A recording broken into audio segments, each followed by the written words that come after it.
Good evening, stressed out students of Pitt. We have quite the story for you tonight. I'm Mel Roker. And I'm Savannah Guthrie.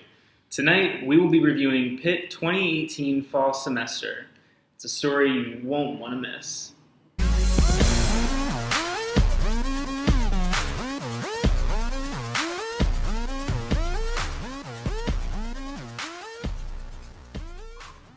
As it always does, summer break came and went much quicker than anticipated, and before they knew it, students found themselves back in the bustling neighborhood of Oakland, here in Pittsburgh, PA. As students were dodging old professors and first-year students, it was hard for them not to notice the new renovations that Pitt had completed just this summer to make campus just a little bit more beautiful. Which is good, being that it's mostly depressing and traumatic here. This is true, Al, this is true. Students found new places to study, such as Posvar Hall, a new place to sit and eavesdrop on people's conversations in the quad, and a new place to pull all-nighters in Hillman Library after the completion of the fourth-floor renovation that took place all last year. These were all great sights to see and really propelled students into the first semester of classes. Speaking of propelling the students into their first weeks of class, another motivating factor was the Pitt-Penn State game. Many students have been waiting for the Pitt-Penn State rivalry that has existed for many years, and the game this year was held at Heinz Field. The Panthers really brought their all, and by their all I mean nothing, to the game as they were fiercely roasted at a whopping score of 51-6. Don't worry, Panther fans, we know you were severely intoxicated, and not even the cold rain or depressing score could get your spirits down. One student was even quoted saying, "If we win, we're drinking. If we lose, we're drinking." And that's all I have to say about that. Now, those are truly words to live by right there. Words to live by.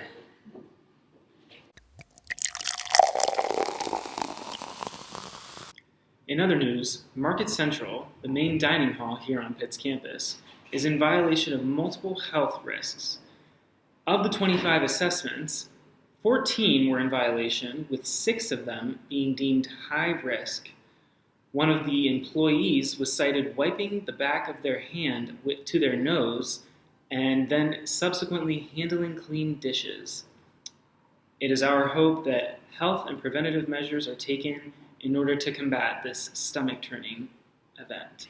Al, only time will tell if those health improvements are actually made. On a much more serious note, this past October we witnessed a great example of the strength and resilience of the city of Pittsburgh. On October 27th, 46-year-old man Robert Bowers, armed with an assault rifle, entered the Tree of Life Synagogue in the beautiful neighborhood of Squirrel Hill. Bowers, an anti-Semitic, shot 18 people, killing 11 Jewish people and servicemen in these horrific events. While these events were truly terrifying, what happened in the city afterwards was absolutely beautiful.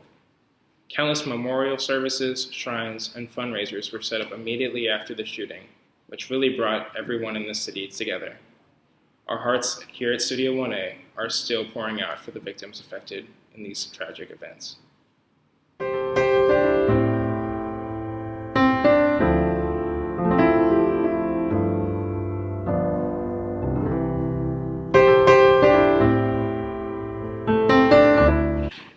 Tragic stuff, Savannah, truly disheartening.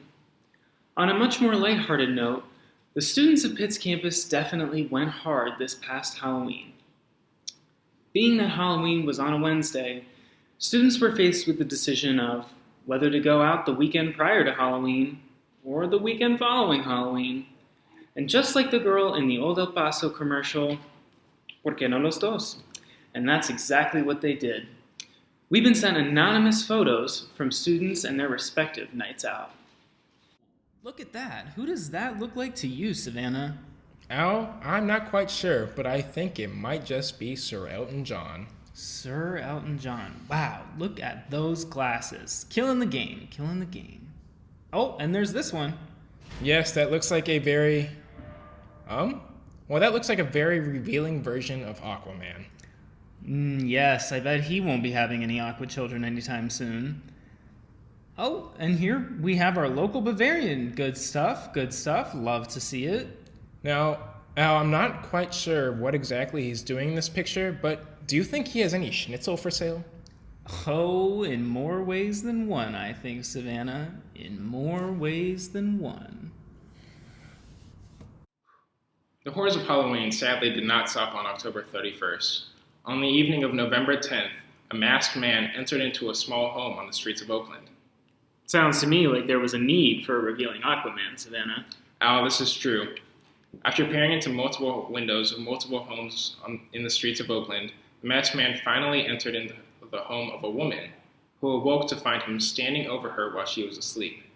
After letting out a loud scream that drove the invader away, she regained her senses and called the police. The police, who were busy kicking people out of bars at the time, thankfully detained the man off the streets and eventually sent him to jail. Thankfully, the police were there. Now, switching to the realm of politics, people showed up in large numbers this past November to the biannual midterm elections. That is, after being harassed by countless groups on campus to register. While this is true, Millennials and Generation Z proved to be the difference in this year's midterm election. The state of Pennsylvania elected Senator Bob Casey, a Democrat, along with 9 Democrats to fill 18 possible holes in the U.S. House of Representatives. Along with this, the Democrats had a big win by also electing State Governor Tom Wolf.